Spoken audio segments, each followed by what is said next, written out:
1688-ге регистрация жасап, төлем картасымен жеткізу қызметін баптайық. Кеттік. Алғашқы бетте +7 кодын таңдап, нөмірімізді тереміз. Получить код деп келген кодты жазамыз. Шарттарымен келісіп войти дейміз.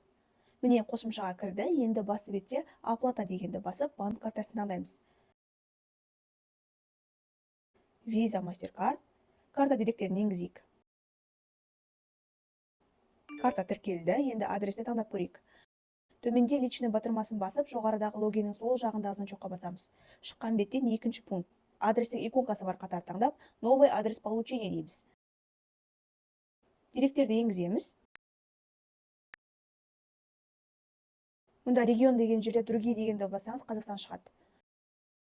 Деректер толық толтырып, сақтап, кері шығамыз. Енді бір затты сатып алып көрейік. Мысалы, мына детский қайшыны мен таңдап отырмын. Санын жазам, келесі бетке өтем. Енді осы жерде қараңыздар. Адрес пункта деген жерде выберите адрес деп тұр.